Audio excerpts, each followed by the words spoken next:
జై శ్రీమన్నారాయణ. అందరికీ నమస్కారం. ఈరోజు తిరుప్పావైలోని 25వ పాసురం యొక్క వివరణ తెలుసుకుందాము.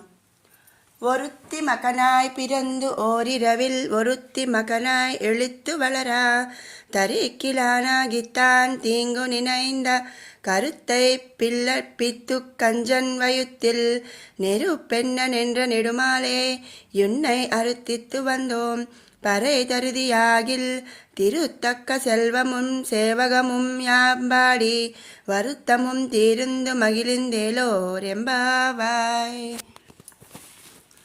ఇక నిన్నటి పాసురంలో స్వామివారు బయటికి వచ్చినప్పుడు స్వామివారి కందిపోయిన పాదాలను చూచి ఆండాళమ్మవారు మంగళాశాసనం చేయటం గురించి తెలుసుకున్నాము. ఇక ఈరోజు వీడియోలో ఈరోజు పాసురంలో తల్లి స్వామివారిని కీర్తిస్తుందన్నమాట. తనను చతుర్బాహు స్వరూపంతో కుమారునిగా కనవలెనని కోరిన సాటిలేని దేవకీదేవికి ఒక రాత్రి కుమారుడివై పుట్టి అదే రాత్రి బాలచేష్టలను కనవలెనని తన తపమాచరించిన మరొక అద్వితీయమైన యశోదమ్మ యొక్క ముద్దు బిడ్డడవై రహస్యముగా పెరుగుచుండా అంటూ ఆ తల్లి స్వామివారిని కీర్తిస్తుందన్నమాట. అంతేకాకుండా ఈ పాసురంలో ఆండాళ్ తల్లి ఏమంటుందంటే, మరి నిన్ను పొందుటకై ఇంతవరకు పడిన శ్రమలన్నింటినీ కూడా మేము నీ యొక్క వీరచరితములు అనేకము పాడి మరి ఆ పడిన శ్రమలన్నిటినీ కూడా మరిచిపోయి ఆనందించాము అని చెప్పి కూడా చెప్తుంది. ప్రాపంచిక వస్తువులను అనుభవించినట్లు భగవంతుణ్ణి పాంచభౌతిక శరీరంతో కదలాడే రూపంతో దర్శించ వీలు లేదు. మరి ఇప్పుడు మనం ఉన్నాము అంటే మరి శరీరంతో కదలాడే రూపంతో భగవంతుణ్ణి దర్శించగలుగుతున్నామా? లేదు. పరమపదంలో దివ్య దేహంతో మాత్రమే అది సాధ్యమని ఉపనిషత్తు చెప్తోంది. భగవంతుని గుణాల గొప్పదనం విని అది ప్రేమగా మారి పొంది తీరాలనే తీవ్ర వాంఛ కలిగిన వారి కోసం 2 రకాలుగా దర్శనమిస్తాడట ఆ భగవంతుడు. ఒకటి వచ్చేసరికి అవతారం, రెండవది అర్చామూర్తి. అవతారంలో ఏంటంటే ఆయా సమయాల్లో మాత్రమే కనిపిస్తాయి, తరువాత ఉండవు. అర్చామూర్తి అంటే ఆలయాల్లో ఎప్పుడూ అలానే ఉంటుంది. అవతారం మనుషుల్లాగా ఉన్న దాని పరిపూర్ణ శక్తిని, విగ్రహం అచేతనంలానే ఉన్న దాంట్లోనూ పరిపూర్ణతను విశ్వసించగలగాలి. అంటే మరి ఇంతకు ముందు పాసురాల్లో మనం ఎలా అయితే చెప్పుకున్నాం కదండి, కనిపిస్తే ఓ సింతేనా అంటారు, కనిపించకపోతే ఒక రాయిలా, అంటే భగవంతుడు ఉంటే ఆ రాయే కదా అంటారు. అలా అంటే ఇక్కడ అవతారంగా ఉన్న ఆయనలో ఉన్న పరిపూర్ణ శక్తి, అలాగే అర్చామూర్తి అంటే విగ్రహ రూపంలో ఉన్న ఆయనలో ఉన్న పరిపూర్ణత కూడా మనం విశ్వసించగలగాలి, నమ్మాలి. విశ్వాసం గల భక్తులనే సాధువులు అంటారు. కేవలం రంగు వస్త్రాలను దాల్చిన వారిని కాదనమాట. అంటే ఏంటంటే ఇప్పుడు మరి నేను ఇంతకుముందు కూడా చెప్పానండి, ఏదైనా నమ్మకం, మనం ఫలానా పని చేస్తే మనం అప్పటి వరకు చేసిన పాపాలన్నీ తొలగిపోతాయి అన్నప్పుడు ఆ పని చేసినప్పుడు మరి ఇక నేను ఏ పాపం చేయలేదు, ఇప్పటి వరకు ఉన్న పాపాలు పోయినాయి అని నమ్మే విశ్వాసం ఉండాలన్నమాట. అలా కాకుండా వాళ్ళు చేశారు కాబట్టి నేను చేశాను, మరి ఇది చేస్తే మంచిదన్నారు కాబట్టి చేశాను, ఇట్లా ఉంటే ఏంటి అంటే ఈ నమ్మకం లేనప్పుడు మరి మనకు ఆ స్వామి అనుగ్రహం అనేది పొందలేము. ఇలా అంటే పూర్తి విశ్వాసం కలిగిన భక్తులని సాధువులు అంటారు. వారి పరిత్రాణమే తన కర్తవ్యమని చెప్పాడు గీతలో శ్రీకృష్ణ భగవానుడు.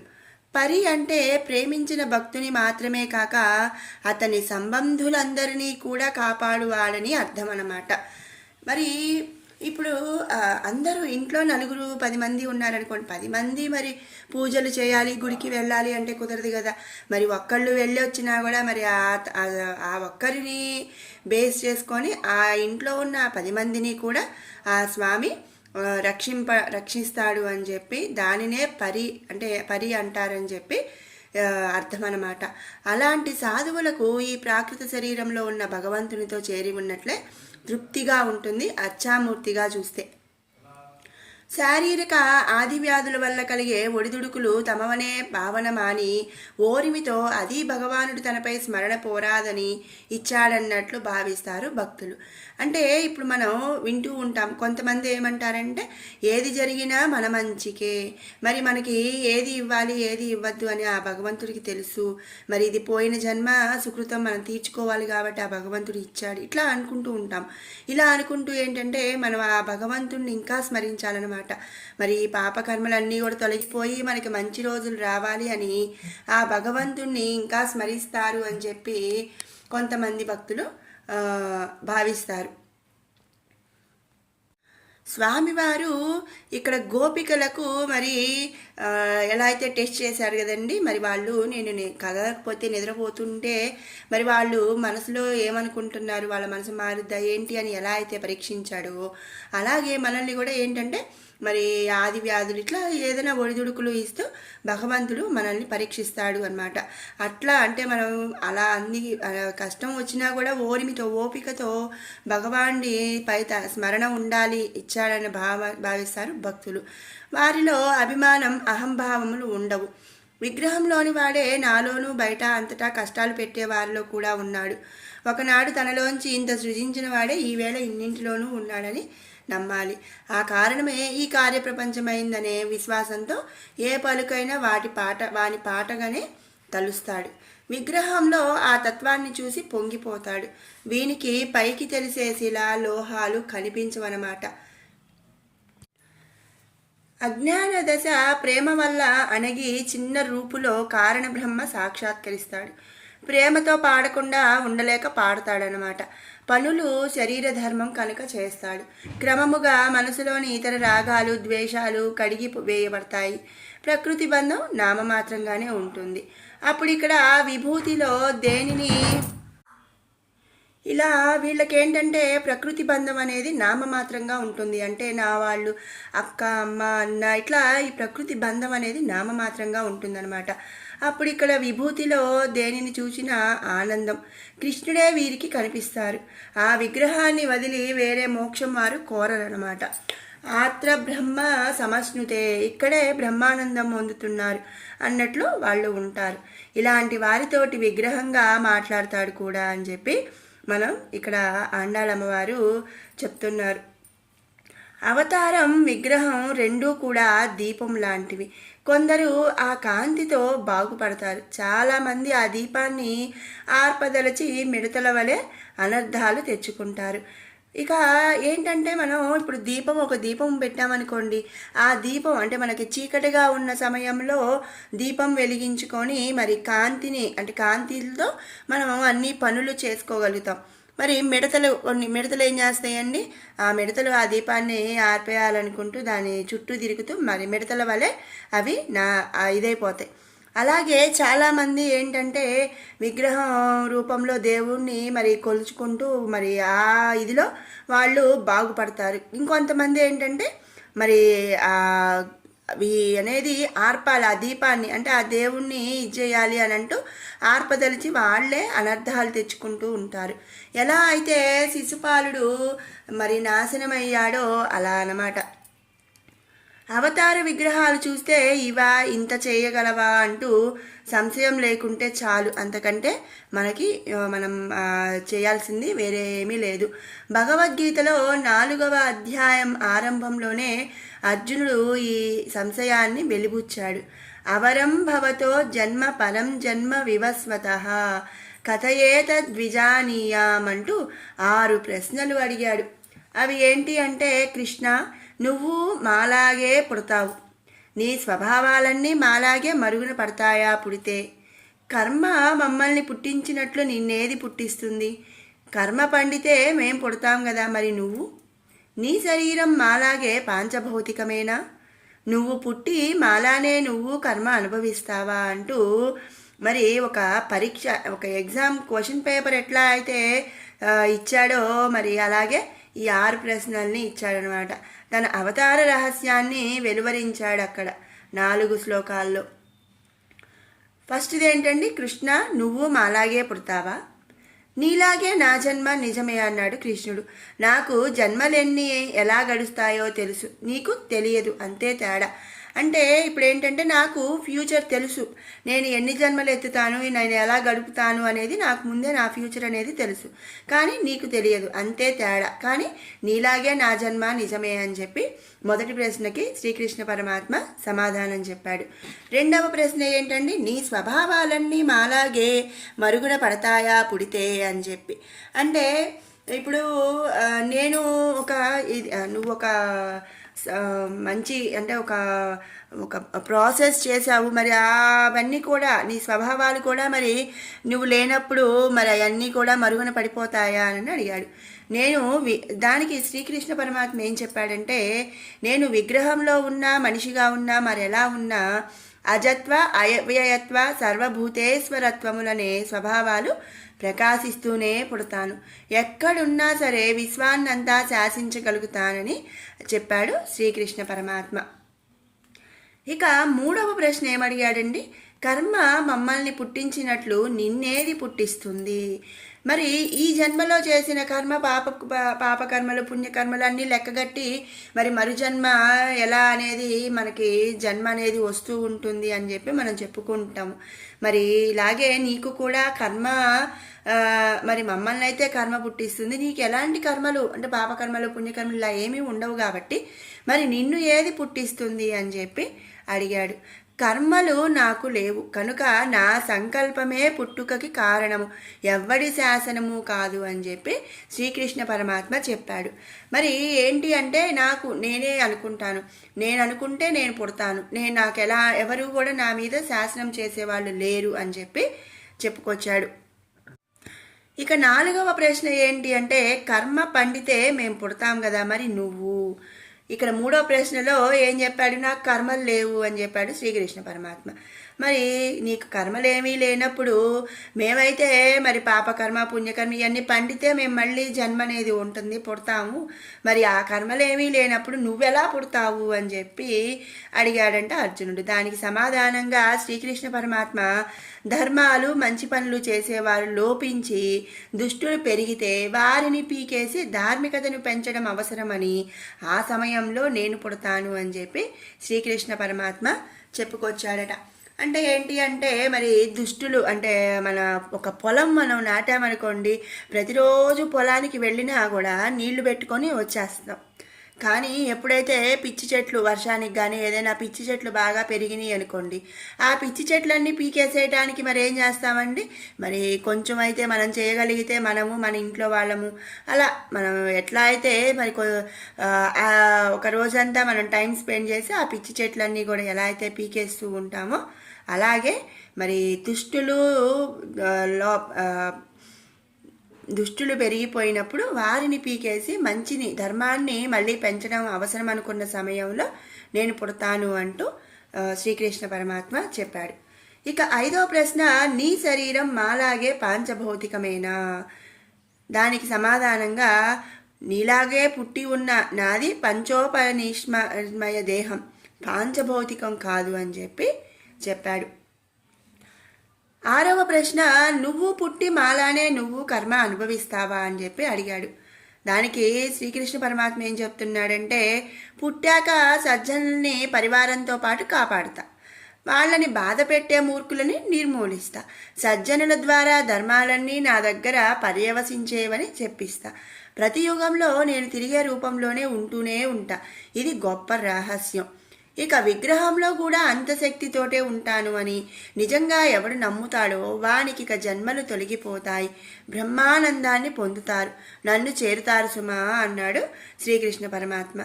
ఆండాళ్ అమ్మవారు ఈ రహస్యం తెలుసుకున్నాం కనుక మమ్ము కాదనలేవు సుమా అంటూ తన కోరిక చెప్తుంది ఈ 25వ పాసురంలో. స్వామి విన్నాడు. ఏమర్రా, పాట బాగా పాడారు, చలిలో ఇంతసేపు బాధ పెట్టాను మిమ్మల్ని, సరి పరై కాక ఇంకేం కావాలి అడిగాడు శ్రీకృష్ణ పరమాత్మ. మరి ఈ ముందు పాసురాల్లో మనం 16వ పాసురం నుంచి మనం ఏం తెలుసుకున్నామండి? స్వామివారి దగ్గరికి ఒక్కొక్కళ్ళని, అంటే ద్వారపాలకుల్ని, ఆ తర్వాత యశోద నందగోపుని, ఇలా ఒక్కొక్కళ్ళని నిద్ర లేపుకుంటూ చివరికి స్వామివారి దగ్గరికి వచ్చినప్పుడు ఆయన నిద్ర లేవకపోక ఆయన ఏం చేశాడు? నిద్ర లేచినా కూడా వీళ్ళ మనసులో ఏమనుకుంటున్నారు ఏంటి అని చెప్పి ఇంకా కదలకుండా వాళ్ళు ఏం చేస్తారని టెస్ట్ చేశాడు. ఆ తర్వాత మరి వాళ్ళందరూ ఏం చేశారు? మేము నిన్ను వదిలి వెళ్ళనంటే వెళ్ళమని చెప్పి అన్నప్పుడు, అయ్యయ్యో నా కోసం ఇంత చలిలో కష్టపడి వచ్చారు, వీళ్ళని నేను ఇప్పటిదాకా బాధ పెట్టానే అంటూ మరి ఆయన లేచి, ఇంత బాగా పాట పాడారు, మిమ్మల్ని చలిలో కూడా బాధ పెట్టాను కాబట్టి మీకు పరై అంటే నేను ఇస్తానన్నాను కాబట్టి ఇంకా ఏం కావాలి అని చెప్పి అడిగాడట శ్రీకృష్ణ పరమాత్మ. వీళ్ళు ఏం చెప్పారంటే, మాకే శ్రమ లేదు, నీ నామకీర్తనే బలాన్ని ఇచ్చింది, మాకు ఇస్తానన్నావు కనుక పరై అన్నాం, కానీ అసలు మాకు నీవే కావాలి అన్నారు తెలివిగా. మరి చూడండి, ఒక చిన్న పిల్లవాడు ఉన్నాడు అనుకోండి, ఇప్పుడు ఒక పప్పులే ఉన్నాయి, అవి నువ్వు తీసుకో అంటే ఆడి చేయి గుప్పిడే పడతాయి. అదే నాకు వద్దు నాకు వద్దు నాకు వద్దు అంటే వాళ్ళు ఏం చేస్తారండి? చక్కగా అరే వద్దంటావేంటి, నేను పెడతాను అంటే అని చెప్పి వాళ్ళ గుప్పెడితో పోస్తారు. అప్పుడు ఏమైందండి? ఇంకా ఎక్కువగా వస్తాయి. అలాగే ఇక్కడ ఆండాళమ్మవారి తెలివిగా మాకు నీ నామకీర్తన బలాన్ని ఇచ్చింది, అంతేగాని మాకేం శ్రమ లేదయ్యా, కాబట్టి నువ్వు నాకేమి ఇయ్యక్కర్లేదు. అది కూడా పరై ఎందుకు అడిగాం? నువ్వు ఇస్తాను అన్నావు కాబట్టి, నువ్వు ఇస్తానన్నది మేము వద్దు అనకూడదు కాబట్టి పరై అన్నాం, కానీ అసలు మాకు నువ్వే కావాలి. నువ్వే అంటే ఇంకా ఆయన పూర్ణమండి. ఆయన ఒక భగవంతుడు అనేవాడు మన దగ్గర ఉంటే ఇక మనకి లోటు ఏముంటుందండి? మనకు కావలసినవి అన్నీ వస్తాయి అన్నమాట, మనకు లేనిది అంటూ ఉండదు. కాబట్టి తెలివిగా వీళ్ళు ఏమడిగారంటే, మాకేం అక్కర్లేదయ్యా, నువ్వే కావాలి అంతే అని చెప్పారట. ఓ సమయం రావాలి, నియమాలు పూర్తి కావాలి, ఆటంకాలు పోవాలి, అప్పుడు నేను మీకు దక్కుతాను అంటూ శ్రీకృష్ణ పరమాత్మ అన్నాడట. చాలు చాలు స్వామి, ఏమేమి చేయాలో యశోదాదులే చేసుకున్నారు, మేమేం చెయ్యం, అడ్డు తొలగించడం నీకు లెక్క కాదు, ఏమి చేయడం నీకు రాదు కనుక అమాయకునిలా ఉన్నా నీ అవతార రహస్యం మా దగ్గర దాచలేవు అంటూ పాడింది ఆండాళమ్మవారు. ఇక్కడ స్వామివారు ఏం చెప్పారండి? ముందు నియమాలు పాటించాలి, మరి సమయం రావాలి, ఆటంకాలన్నీ పోవాలి అంటూ చెప్పేటప్పటికీ ఇప్పుడు ఒక పనే ఉందండి, మరి పనంతా చేసేశారు, మరి నువ్వు పని చేస్తేనే నీకు నేను మరి అన్నం పెడతాను అంటే, చాలండి ఆ పనంతా అయిపోయింది, ఇంక నేనేం చేయాలి, మరి వాళ్ళు ఆల్రెడీ చేసేశారు, ఆ ఇద్దరు చేసేశారు పని, ఇంక నేనేం చేయాలి అంటే నువ్వు నాకు పెట్టవా ఏంటి? నీ రహస్యం నాకు తెలుసు, నీ అవతార రహస్యం, నువ్వు నీ లెక్క నాకు తెలుసు, నీ ఆలోచన నాకు తెలుసు అంటూ మనం ఎలా చెప్తామో అలాగే ఇక్కడ ఆండాళమ్మవారు ఏం చెప్పిందండి? చాలు చాలు స్వామి, మరి చేయాల్సినవి అన్నీ యశోదాదులే చేసేసుకున్నారు, ఇంకా మేమేం చేయాలి, ఇక్కడ ఏం చేయడానికి లేదు, నీకు ఆ అడ్డు తొలగించడం అంటే ఇప్పుడు నువ్వు అవన్నీ తొలగాలన్నావు, ఆ అడ్డు తొలగించడం నీకు లెక్కేం కాదు, మరి ఏమీ చేయడం నీకు రాదు కనుక అమాయకునిలా ఉన్న నీ అవతార రహస్యం మా దగ్గర దాచలేవు అంటూ ఆండాళమ్మవారు ఈ పాసురంలో పాడిందనమాట. అద్వితీయురాలైన ఒక పడతికి పుట్టావు, అద్భుతమైన రాత్రి మరో అద్వితీయురాలికి కొడుకై రహస్యంగా పెరిగావు, నాకెందుకులే వస్తే చూద్దామని ఊరుకోలేని దుష్ట కంసుడు నీకు చెడు చేయాలనుకున్నాడు, వాడి కోరిక వాడి ముప్పుకు పుట్టింది, కృష్ణ మరణం కోరాడు, కృష్ణుని చేతనే మరణించాడు, అసలు ఆ భయమే నిప్పుకణమై వాని పొట్టలో దొలిచింది, ఇదంతా ఎందుకు చేశావో తెలుసు, మా ముందుండే వెర్రి ప్రేమ చేతనే, అందుకే ఓ దీర్ఘ వ్యామోహమా నిన్నే మేం కోరి వచ్చాము, పరై ఊరి వారి కోసం ఇస్తానంటే నీ ఇష్టం, అమ్మకి తృప్తి కలిగే నీ సంపదలను వీరచరితలను ప్రేమతో అమృతపానంలా పాడుతుంటే శ్రమ ఏమీ తెలియకుండానే ఎంత హాయిగా వచ్చి చేరామో తెలుసా అంటూ స్వామి అవతార రహస్యాన్ని ఈ పాసురంలో ఆండాళమ్మవారు పాడుతున్నారు.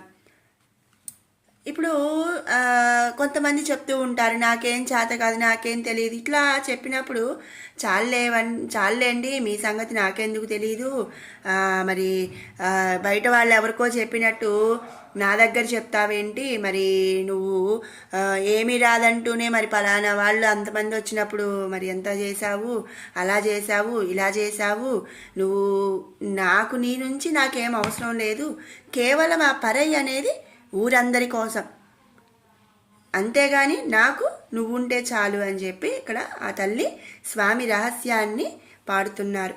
సర్వలేకేసిని సర్వనియంతని పుట్టుక లేనివాణ్ణి మాట వినే భవ్యుడైన కొడుకుగా కన్న దేవకీదేవి లాంటి స్త్రీ మరొక ఆమె లేదు.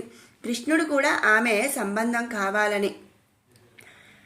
వసుదేవసుతం దేవకీ పరమానందం కృష్ణం వసుదేవసుతం దేవం కంసచాణూరమర్దనం దేవకీ పరమానందం కృష్ణం వందే జగద్గురుం అంటూ కృష్ణాష్టకం పాడింది అని పేరులో చేర్చేసుకున్నాడు దేవకీ తల్లిని. మరి మనం కృష్ణాష్టకం గనక చూస్తే ప్రతి దాంట్లో అంటే ప్రతి శ్లోకంలో కూడా దేవకీ పరమానందం కృష్ణం వందే జగద్గురుం అంటూ ఉంటుందన్నమాట. ఆ తల్లి దేవకిని ఆయన అష్టకంలో చేర్చేసుకున్నాడు. కానీ ఆ తల్లి పేరు ఆండాళ్ళు ఇక్కడ చెప్పలేదు. భయం అన్నమాట, కంసుడు వింటే ఏమైనా చేస్తాడని. ఇక్కడ ఒక విచిత్రం చూడండి. మరి దశరథుడు తపస్సు చేసి 9 కొడుకులను కంటే వసుదేవ నందగోప దంపతులు 9 కూడా తపస్సు చేస్తే ఒకే కొడుకై 9 తృప్తిపరిచాడు ఆ శ్రీకృష్ణ భగవానుడు. మరి రామాయణంలో దశరథుడు తపస్సు చేసి 9 కొడుకుల్ని కన్నాడు. ఇక్కడ 9 కలిపి ఒకడే కొడుకు. జైలులో పుట్టావా, తల్లిపాలు తాగేందుకు నోచుకోలేదా, వెంటనే వానలో ఎందుకయ్యా స్వామి అంత శ్రమ పడ్డావు, ప్రయాణమా, ఏడవటానికి పండుగ చేసుకోవడానికి వీల్లేదా, 12 నెలలు గర్భవాసమా, ఏ కర్మ లేకపోయినా ఏనుగు కోసమో ప్రహ్లాదుడి కోసమో వచ్చినట్లు ఆవిర్భవించవచ్చు కదా. ఎలా అయితే అంటే ఇక్కడ శ్రీకృష్ణ పరమాత్మ యొక్క జననం గురించి ఆ తల్లి పాడుతుంది. ఎట్లా చూడండి, మరి ఎంత శ్రమపడ్డావయ్యా నువ్వు, ఎంత కర్మ, జైల్లో పుట్టావు, నువ్వు ఎంత కష్టం కదా జైల్లో పుట్టావు, పోనీ పుట్టగానే తల్లిపాలు తాగావా, లేదు ఆ వెంటనే వర్షంలో శ్రమపడిపోయి మరి ప్రయాణం చేశావు, ఏడవటానికి పండగ చేసుకోవడానికి కూడా వీల్లేదంటే పలానా మరి దేవకి కల్పన శ్రీకృష్ణుడు పుట్టాడని పండగ చేసుకోవడానికి లేకుండా పోయింది. అట్లాగే నువ్వు ఏడిస్తే ఎక్కడ మరి అందరూ లేస్తారేమో అని ఏడవడానికి లేకుండా పోయింది. 12 నెలలు గర్భంలో ఉన్నావు, ఏ కర్మ లేకపోయినా కూడా మరి అంటే ఏ కర్మ అంటే నువ్వు కర్మానుసారం నువ్వు పుట్టలేదు, కానీ ఏనుగు మరి మా కోసం నువ్వు ఆవిర్భవించావు, మా మీద గల ప్రేమతో నువ్వు వచ్చావు. ఇట్లా 12 నెలల గర్భవాసం ఇవన్నీ కూడా చేసే బదులు ఏనుగు కోసమో ప్రహ్లాదుడి కోసమో వచ్చినట్లు మరి డైరెక్ట్గా ఆవిర్భవించవచ్చు కదా. అయినా మా మీద ప్రేమ నీకు ఇన్ని పాటలు తెచ్చిందయ్యా, మనిషి కంటే అన్యాయంగా పడేట్లు చేసింది నిన్ను అని చెప్పి మరి మా మీద ఉన్న ప్రేమే నిన్నిన్ని పాటలు పడేసింది అని చెప్పి చెప్పింది. ఎన్నిసార్లు ఉపకారం చేసినా మరిచిపోవటం, మా తలలపైన ఎంత తిట్టినా మమ్మల్ని వదలలేక మళ్ళీ మళ్ళీ పుట్టి వెంటబడటం నీ తలపైన రాసి ఉన్నట్టుంది. అంటే ఏంటి అంటే మరి నేను ఇప్పుడు ఎవరైనా సరే మనుషులు ఏం చేస్తారండి, భగవంతుడు ఏదైనా కష్టాలు వచ్చినప్పుడు భగవంతుని తిడతారు, ఇట్లా చేస్తూ ఉంటారు. కానీ నిన్ను ఎన్ని మాటలు అన్నా సరే నువ్వు మళ్ళీ మళ్ళీ మమ్మల్ని వదలకుండా నువ్వు మళ్ళీ మళ్ళీ పుడుతూ మమ్మల్ని కాపాడాలని వస్తూ ఉంటావు. నిన్ను పుట్టించిన ఆ రాత్రి ఎంత గొప్పదో కదా అని చెప్పి ఆండాళ్ళ తల్లి చెబుతుంది. దొంగల నది దాటించింది ఆ రాత్రి. ఆ యశోద మరో అద్వితీయురాలు, కనుకుండానే నీకు పాలిచ్చి తల్లి అయిపోయింది. దేవకికి పాపం ఈ భాగ్యం లేదు. కన్నవాళ్ళకంటే పెంచిన వాళ్లే కదా గొప్ప. రోటికి కట్టింది, పశువుల వెంట పంపింది, నీ వెన్నెల దొంగతనాలన్నిటికీ అండగా నిలిచింది, ఇంట్లో ఉన్నా లేవని చెప్పింది. పూతననే తల్లి అనుకున్నవాడివి ప్రేమ కల యశోదను ఎంత ప్రేమించి ఉంటావు అని చెప్పి ఆండాళ్ళ తల్లి ఈ పాసురంలో కీర్తిస్తుంది. ఆమె సాటి కదా, నీ పుట్టుకను ఇంత తారుమారు చేసి గుంభనంగా కథ నడిపిన నీకు చేతకానిది ఏముందయ్యా. మరి ఇంత అంటే పుట్టిన వెంటనే నువ్వు ఇంత చేశావు, పుట్టిన వెంటనే నువ్వు ఇంత చేశావయ్యా, ఇంత నీ పుట్టుకని తారుమారు చేసి ఇంత కథ నడిపించావు. మరి మా అడ్డంకులు తొలగించటం నీకు చేతగానిది పనా? నీకు అసలు చేతగానిది ఏముందయ్యా? ఎవరు ఏది కోరితే వారికి అది ఇచ్చావే అని చెప్పి చెప్తుంది. కుబ్జ కోరిక తీర్చలేదా? కంసుడు గోటితో నీకు ఆ పద తలపెడితే సహించేవాడివే. పాపం మనసులో కూడా చెడు తలచాడు, అది వాడి మృత్యువైంది. రక్షించాలంటే నోటి మాట చూస్తావు, శిక్షించాలంటే మనసు దాకా వెతికి మంచి దొరక్కపోతే అప్పుడు శిక్షిస్తావు. సరి, ఏమిటిలా పిచ్చివాన్లా చూస్తావు? నీ పిచ్చి ప్రేమ ఎంత గొప్పదో మాకు తెలిసి వచ్చాము. మా కోసం పుట్టవద్దు, పెరగవద్దు, నదులు దాటవద్దు. ఇంత దూరం ఎవరడిగారని వచ్చావు? వచ్చిన వాడివి నిన్ను దాచేసుకుంటావేం? నిన్ను చూపు మాకు, నిన్నే ఇవ్వు, ఇంకేమీ నాకు వద్దు అన్నారు ఆండాళమ్మవారు. మరి స్వామి అంటే అడ్డంకులు తొలగాలి, సమయం రావాలి, ఇవన్నీ చెప్పినందుకు ఆ తల్లి ఇంత శ్రీకృష్ణ పరమాత్మ జన్మ రహస్యాన్ని వర్ణిస్తూ ఆ తల్లి నువ్వు దుష్ట శిక్షణ చేయటానికి నువ్వు ప్రహ్లాదుని కోసం వచ్చినట్లు డైరెక్ట్గా వచ్చేసేయచ్చు, కానీ మరి ఇద్దరు తల్లుల్ని తరింపజేయటానికి మరి ఇట్లా ఒక కథ అయితే నడిపావు నువ్వు. అలాంటి నీకు చేతగాందేముందయ్యా? నీ పిచ్చి ప్రేమ అంటే ఒక్కొక్కళ్ళు మనం చూస్తుంటాం కదండి, ఎవరి మీదైనా సరే మన బాగా ఒక ప్రేమ అనేది ఉందనుకోండి, మనం ఏమైనా చేస్తాం. వాళ్ళు తప్పు చేసినా సరే మనం కాపాడుకుంటాము, వాళ్ళని వెనకేసుకొస్తాము. అలా నీ పిచ్చి ప్రేమ ఎంత గొప్పదో మాకు తెలిసే వచ్చామయ్యా. నువ్వు మమ్మల్ని ప్రేమించావు అంటే నువ్వు ఎంతైనా చేస్తావు మా కోసం అని తెలిసే వచ్చాము. మాకేం వద్దయ్యా, నువ్వు మాకేమి ఇవ్వవద్దు, మాకు నిన్నే ఇవ్వు అని చెప్పి, మరి అంతకంటే మాకేమొద్దు అని చెప్పి చెప్పారనమాట. నేనా పరయ్యా, ఏది కావాలో సరిగ్గా అడగండి అన్నాడు శ్రీకృష్ణుడు. మా కోరిక తీర్చాలని ఇవ్వడం కాదు, నువ్వు ఇది తీసుకోండి అంటే కాదనేది లేదు, మాకైతే నీవే. పరై తీసుకోనండి అంటే కాదనలేం కనుక తీసుకుంటాం, నీ ఇష్టానికి అడ్డు రాలేం, అనుగ్రహించు అంటూ పెద్దల కోసం పరై, మా కోసం నువ్వు కావాలన్నట్లు ప్రార్థించింది ఆండాళమ్మవారు. ఇప్పుడు ఇంట్లో మనం ఇద్దరు ఉన్నామనుకోండి, ఒక 2 చీరలు చూసాము. 2 చీరలు చూసినప్పుడు మనం ఏం చేస్తాం?